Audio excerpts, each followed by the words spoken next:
Hi YouTube. So my name is Cheryl Francis and I have decided to call myself the 5D City Prepper.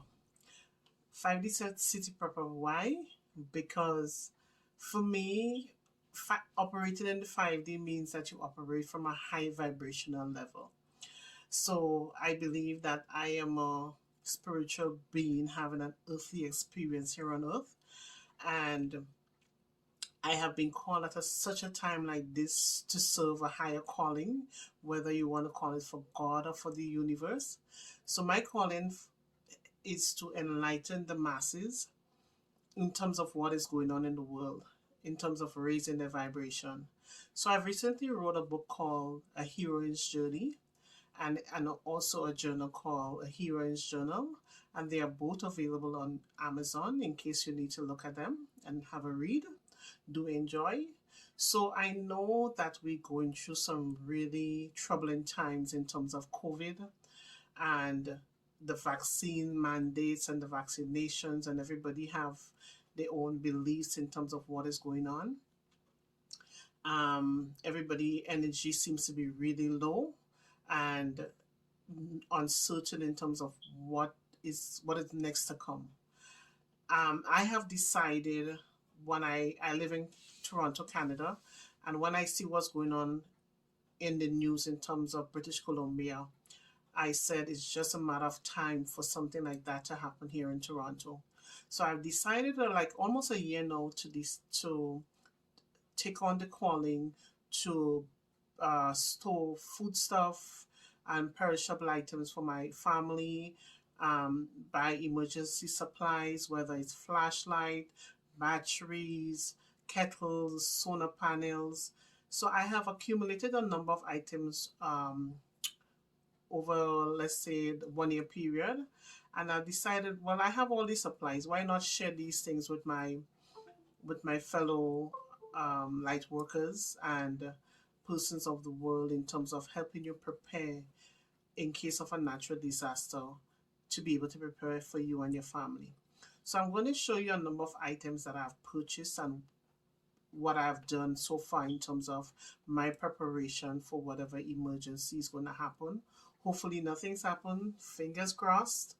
But I remember years ago my grandmother saying to me, Cheryl, better to be safe than sorry. So I have decided, since my mother and my daughter, my kids and grandkids have not seen the need to be vigilant in terms of their preparedness, I have decided to be the champion for my family. So I'm going to show you now a number of items that I've purchased so far and what I've done so far in terms of assisting them in that regard. So just bear with me.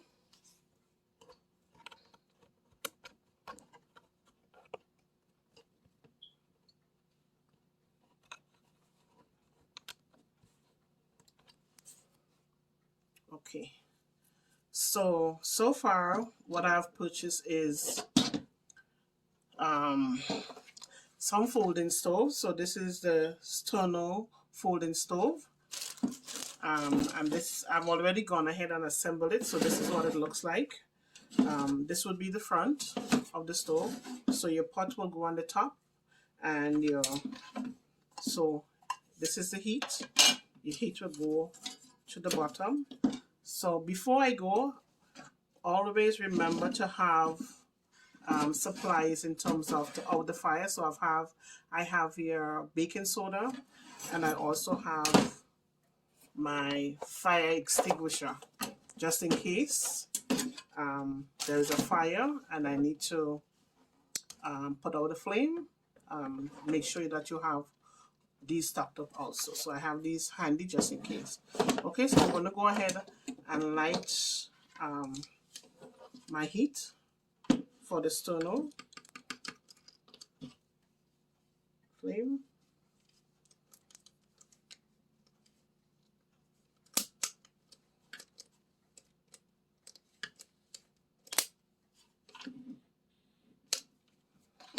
Okay, so this is what it looked like lit, and then I will just slid it into the compartment here.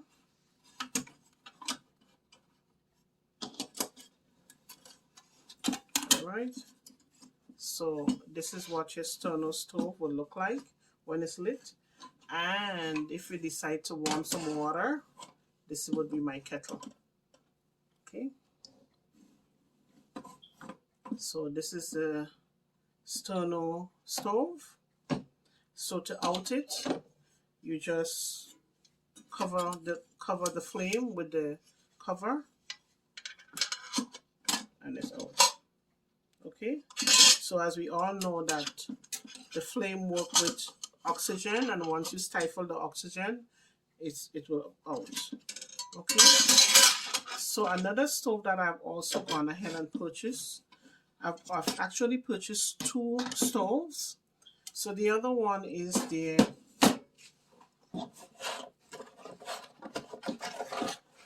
brand of folded stove, and I've also gone ahead and assembled it, and this is what it looks like completed.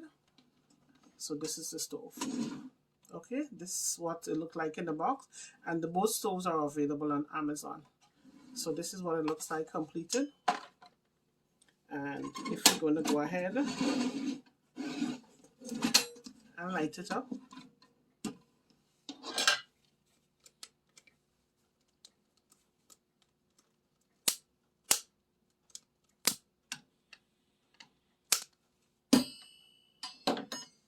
okay, so you put it in here like this, and you close the front latch. And again, you have another stove to cook on and to warm your water, cook your food, cook soups. And again, I will just rest the kettle on top of it just so you can see what it looks like. Okay, keep your water warm. Okay, and this is the fire in here. So again, to out the fire, you open the latch again, and then just cover it like this, and it's out. Okay, so another thing that I would like to show you also, so in case of emergency in terms of heating, you want to be able to stay warm. Let's say your power has gone out, there is no heating in the apartment or your home or your house, then you can prepare your own heat. So I've gone ahead and buy some of these tins on Amazon. They come in a pack of 6. So I'm going to just use some cotton balls. Okay. So you fill the tin with the cotton balls. Or tissue paper. If you don't have cotton balls, you use tissue paper. And you also use rubbing alcohol. And that's what it looks like. Okay. Isopropyl alcohol, 70% or 91%, but the 70% would also work also. Okay, so I've already gone ahead and filled a tin with the alcohol. So this is what it looks like here. So let's open it. Okay. And if we're going to light it,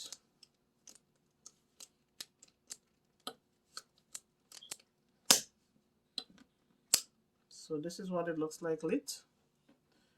And you can, if you have kids around, you can just put it down in a bucket. So I've gone ahead and I bought this bucket on Amazon, on the dollar store. So you can rest it down in a bucket to keep you and your family warm. So you could, use this as a point of heating. Like we call it camp stove. So this is what it looks like. Again, you can just out it the same way. You just put the cover over it. And so this is a clay pot. This is a pot I pick up at the dollar store. And yeah, this is what it looks like. Okay.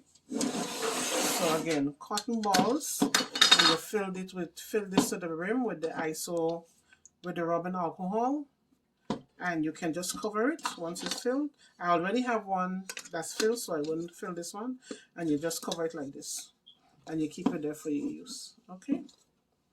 So another thing that I've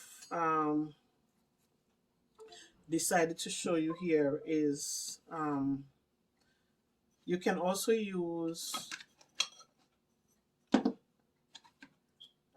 clay pots again to stay warm. So this is just a smaller version of the bigger clay pot. So let's light it up. Okay. So I decided to use this as what should I say, essential oil burner. So you just put it down in here like this. You use one of the tea candles, empty tea candles, in here, and you put your oils down in here like this.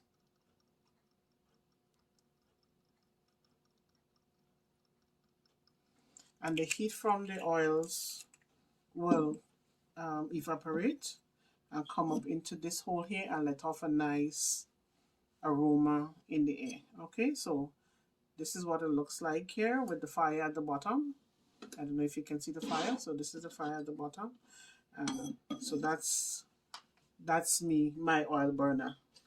And you can also, if you want to use it as a heater, you could just put this for induction heat to keep the heat in, and you can warm your hands with it. It also give you light at the same time. So a light, I would say a 3-in-1, right? So you get light, you get aroma, it's an oil burner, and a hand warmer at the same time, or a warmer for the room. It's a little bit smaller, but it can serve its purpose still. Okay. Another thing that I've also gone ahead and purchased is a solar hand crank lantern. This is the box it came in. So this is what it looks like on the box. Okay, so it comes with a solar panel at the top. It also comes with a handle that you can, if you decide you want to put it up on a nail, this is what it looks like. You can open it and get a whole lantern here. And you can also, it comes with an extra light at the bottom. Okay, so the way you charge this lantern is that it comes with a hand crank. So you open it here like this. Okay, and you crank it up. This is how you charge it. So power goes off. There is no way for you to charge your lantern. You hand crank it like this. Okay.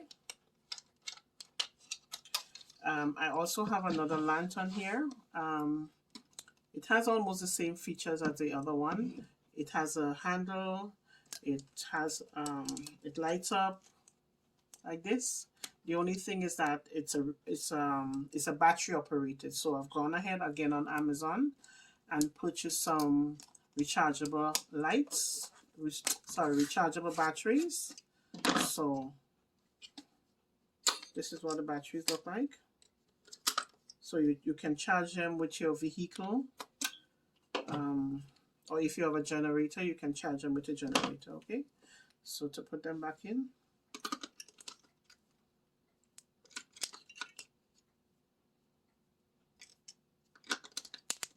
okay, and this is your lantern.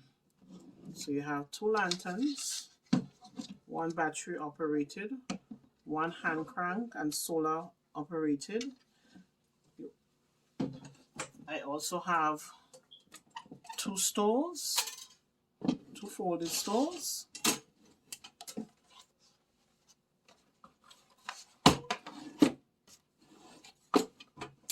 Okay, so two folded stoves.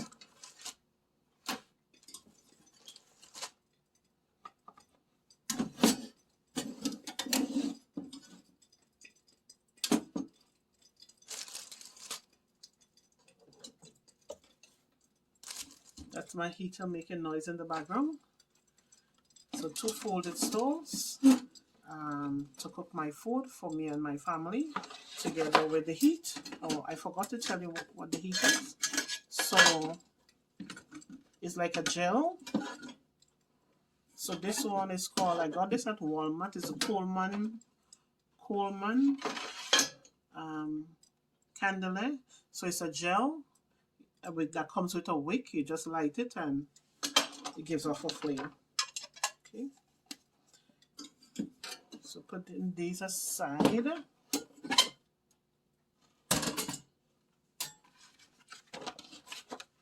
So the last thing I will show you is my heaters. So, as I said, I got this pot because with fire you want to make sure that the heat from the flame doesn't ignite, you know, and cause a fire. So this is my clay pot on the inside. This is my metal pail, and this is my rubbing alcohol and tissue. This time I use tissue, toilet tissue, and you light it up. So I have this here handy just in case a power outage and I have to keep myself and my family warm. And again, it comes, you can use tissue, you can use cotton balls, and you can use rubbing alcohol. Isopropyl alcohol, 70% or 90%. Okay. And this is my 3-in-1 my candle lamp, my hand warmer, and my my aroma therapy essential oil. So what I've used is a pine needle oil, and that's available on Amazon also. It gives us a nice aroma, so it kills the smells of, because sometimes some candles, they kind of have a, you know, smell, especially the flame. So you can use this to just keep the place smelling nice and fresh.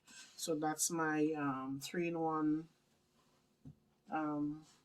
here. And as again I said, always when you're using flames, always have baking soda handy to out the flame, or else make sure that you purchase a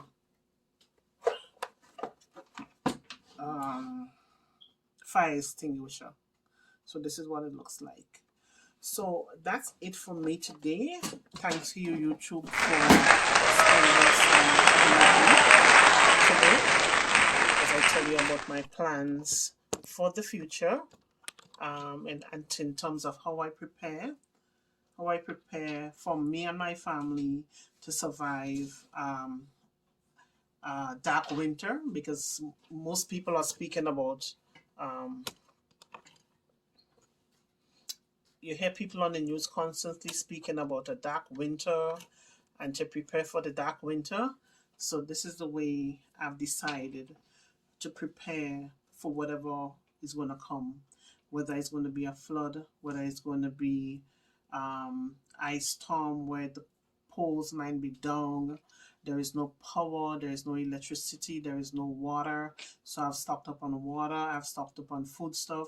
So maybe in the next video or next episode, I will give you an idea of some of the dry stuff that I have purchased to use as food supplies for me and my family. So again, YouTube, thank you for taking time off from your busy schedule today to spend some time with me. Have yourself a nice day. Bye.